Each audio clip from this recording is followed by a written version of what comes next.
Cheers. Hello, Hansi. Hello. My voice hasn't quite come back yet. Just kidding. Hello and welcome to you. Yeah. Please keep subscribing. Stop unsubscribing. It's rude. It's like, come on. No, but I can understand the poor All Blacks fans, the Irish fans. Yeah. I would do the same.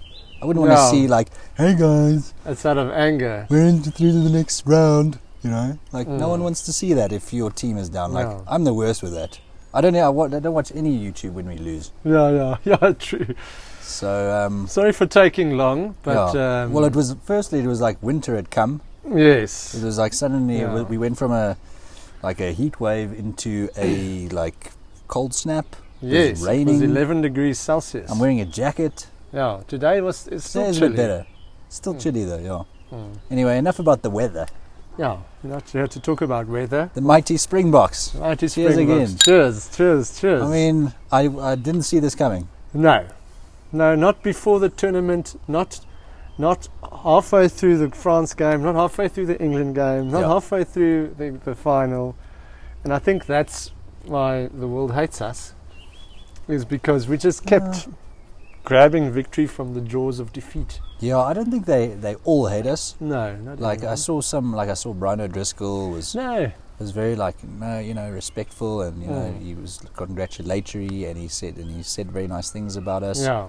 And I thought the All Blacks, they were gracious. Yeah. They were a little bit sour, as we would have been as well. No, for sure. Considering some of the 50-50 calls that went our way, but we can debate just now whether we think they're 50-50 or whether they're like 70-30 in our favour. We would have been here saying, is it okay to kick the ball out of the ruck, Cody Taylor, 5 meters from the opponent's try line? Is that okay? Yeah. I think. Look, we complain.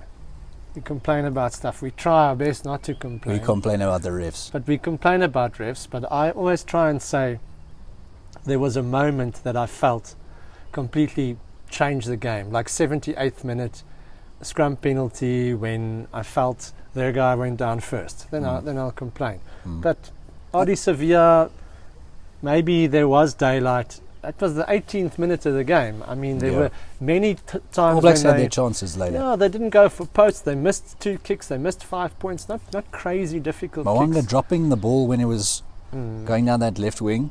Like 9 out of 10 times he'll take that and go score. Yeah. So I thought Mo'unga, in general, he had a good game, but that was a shocker. Yeah. Putting down that ball, let's say it was like the 50th, 60th minute, dropping that ball, and even though it was a hard conversion, like also 9 out of 10 times he'll get that. The true Mo'unga, that guy. No, and he kicks missed it by a long over. way. Yeah, and even Geordie's kick, it was from a long way, but I mean... No, but he kicked it on target, but then there was that guy that you saw from the Cape who turned the TV and then it went to the left. So sorry, Geordie, that's actually what happened. It was funny, I was watching some of the games from 2021 against the All Blacks, and he had basically the same kick at goal in the first game in 2021. And he nailed it. So I don't know if it was the pressure or what. I was very happy. I walked away. I was like, many times that I thought, here goes the game. Yeah. So they did. They had their chances and they played very well with 14 men.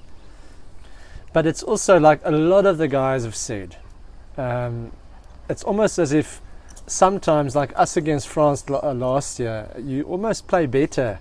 You almost put more effort in when that guy goes off the field for the red card. I mean, there's nothing that happens in a game where you can say the result would definitely have been different. Matt Williams. Okay, you were talking about people that hate us. Matt Williams hates the Springboks. Hates them. Yeah. But I like that. Yeah. I mean, no, he just wants everything that we do, he wants those laws to be changed. Yeah. All of it. Stop scrumming, stop passing, stop kicking. If the Springboks pass, we must stop passing. Yeah. What is this revolutionary thing? It's not that ridiculous, but it's pretty ridiculous. Kaiser, stop that. But so there's so many discussion points, rather than just saying that we tackled more, we kicked our points. Peter Steph the toy. Yeah, we worked harder. He's a verb. He became a verb. Yeah. And we forced them to make so many mistakes, uncharacteristic mistakes. Yeah. Just from being hardcore, being Springboks. Yeah. You know. Yeah. And so what? If we won 3 games in a row by 1 point, I mean, who's got the cup? But, like, one thing that that happened in the game, I don't know if you remember, like, let's say it was like the 20th minute, where they had advantage in R22, and then they, Geordie Barrett put it on the foot and like chipped it, and the ball bounced for Adi Salvia to grab it, and he would just have scored. And it just at that moment bounced weird. Little moments like that. Yeah, look, that could change the game completely. Siya Kolisi should have passed. I've seen it from a different angle. It looked as if there were a few All Blacks covering when he looked to the side to pass. So maybe it was good to hold on to the ball. And weird that it almost seemed as if Kurtley Arendse had grabbed the ball for the possible try, grabbed the ball and then sort of put his arms out not to fall on his face. Yeah, maybe, but he stepped out before that. Yeah. A big moment for Kurtley Arendse for me was, again, All Blacks on advantage, and Ioane got the ball and ran round to the left. Wasn't that Cheslin? No, that was that try-saving tackle. It was Kurtley. Okay. Tackled on the ball. Yes. That was also a massive telling moment in the game. That tackle. Yeah. I mean, I think they went for post then. Gave them 3 points, but I mean 7 points there. Yeah, no, it would have been lots of moments in the game. Yeah.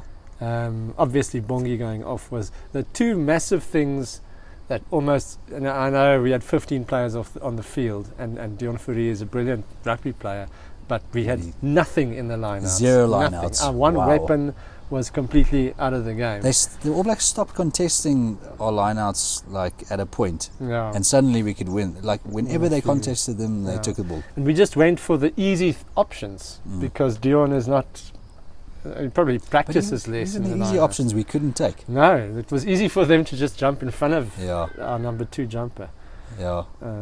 I felt like when Retallick went off, they lost a little something as well. Like their replacements weren't as good as ours.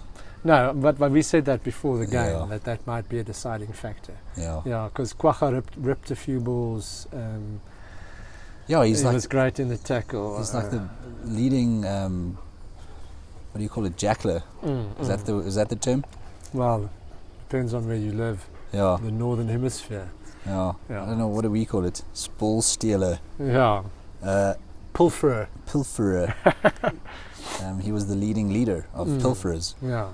So, big impact that he made. Yes. Papali'i, here's another big moment. Papali'i gets ankle tapped or whatever by Faf while he was making a break. Yeah. No, they played really well as well, but when in a final like this, it's only the result that matters. It's only the result that matters when you got to somehow make the result go your way. What I mean is, if Geordie had kicked that over, would we have won? So it was quite late in the game. I don't know. Would we have then played more positively? What would we have done? You never know. That's the thing. You never know. Yeah. You can't say ifs and buts. You can't say if Adi Salvia did not concede a penalty in the 18th minute, the All Blacks would have won. Yeah. Because Matt Williams, sorry, it's like you're never. Yeah, he pretty much said that. He said if Adi didn't get that penalty against him, the All Blacks would have won in the 18th minute. Yeah, no, that's. How do you? And everyone else in the panel said, "No, man, come on, don't be ridiculous. Lots of different things can happen after that and this and that." So but in any case, I mean, great heart, great guts. And it's kind of like, I feel like exhausted. Like it's been 3 weeks of pain I think and my suffering. immune system's collapsed. Yeah. So I'm very happy, but I'm glad the World Cup's over. It was a great World Cup. Yes. And the only team that beat us is the Irish. Yes. You know. Yeah. So I feel sorry for a lot of teams. Yeah, I feel sorry for Ireland because they were. I mean, this was a great team. They had a great team coming into this World Cup. Yeah. And I feel like they deserve more. Yeah. And I feel France. sorry. France, but like but the then booing. the crowd, the constant the booing fans. afterwards. Like, yes, booing the ref, booing us all the time, booing anything and everything. Yeah, it was a bit. It's obviously a bit of a booing culture there.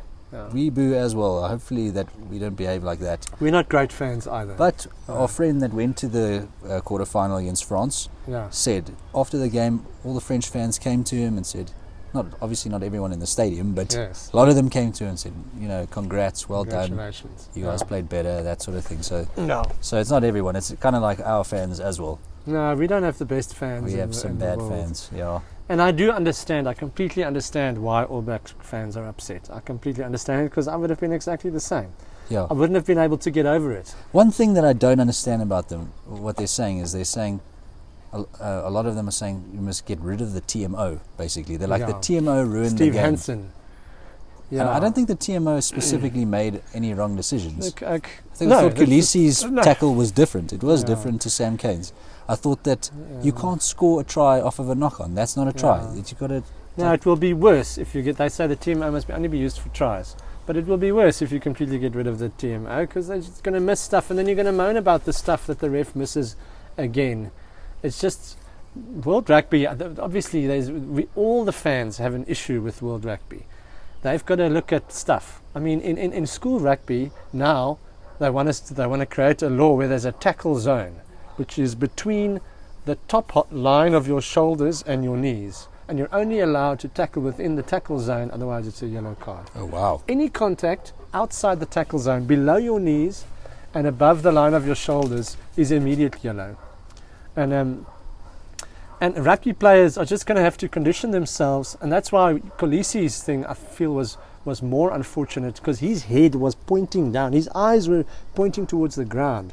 He was bowing down when he made his tackle. His head also hit the ball first. His head hit the ball first, yeah. So you've got to drop your shoulders. Your tackle technique has to be shoulders in line with your hips. Yeah. That's the only way. I thought that was a yellow, like when it happened. I thought it was a yellow. Yeah, no, for sure. No, but nobody really spoke about that. I think there was a big difference. No, New Zealanders were. I saw on Rugby Pass and that.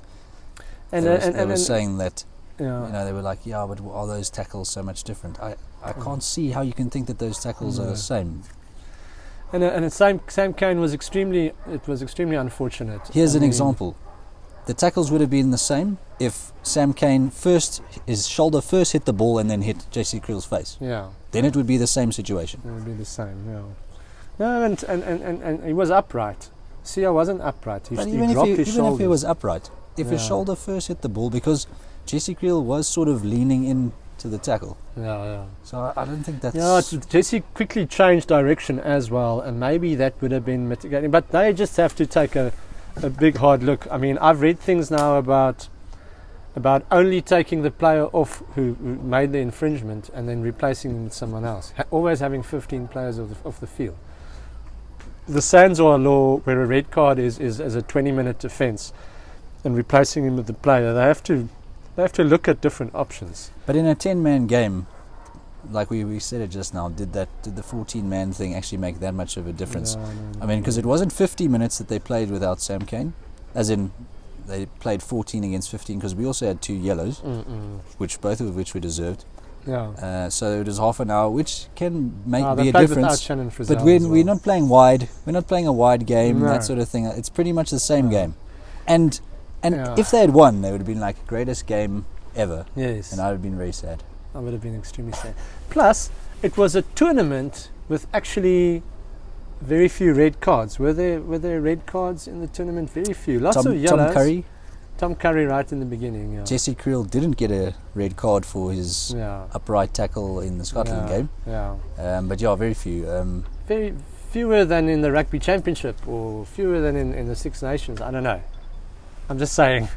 I think it was fewer than expected. It's very, very unfortunate that it happened in the final. The guys in the bunker had no choice under the current rules. Do they have to revise the rules? Maybe. But you can't blame us for that. I mean, No, not even Wayne Barnes. But the All Blacks fans, the pundits, New Zealand pundits, were not blaming us.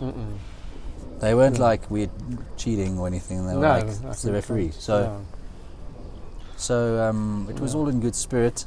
thought we were great in the first half, and we had the chance to blow them away, but to their credit, they stopped us from blowing them away. I think we won 3 games in a row by 1 point because we've got the best 23. We've got the best squad, 23 players on the match day in World Rugby. That's what I honestly believe. Also, like when I was at varsity and at school and stuff, always believe in getting 51%. You don't need to get 60, 70, 80%. Just win by 1 point. Just win by 1 point. Who wants to win by 10 points? Yeah. Come on. Like, did you watch the Argentina All Black semi-final? I mean, to a point. Bore, snore, bore, whatever. Yeah, we're talking rubbish, but in the end, we're just so happy. We're just happy, and my voice is gone, and I'm a bit tired of rugby. And actually, but I say that, but then I immediately watched URC on Sunday. The Bulls game, Bulls lost to Ulster. We're going to make URC videos, don't you worry. Yes. If anyone is watching this video right to the end, we're going to make URC videos, and we love the cricket. But we can't promise anything about the cricket because it's just too many games. But it is nice. We can't report on a game every single day. We have jobs and we're fans. Yeah, we'll try. Yeah. Okay. Anyway. That's it. Campeones. What's next? Rossi staying on. Great stuff. Staying on. Yeah. Can't wait to see what happens. 8-1, 7-1 split, but like backs and 1 forward. Okay. Anyway, cheers.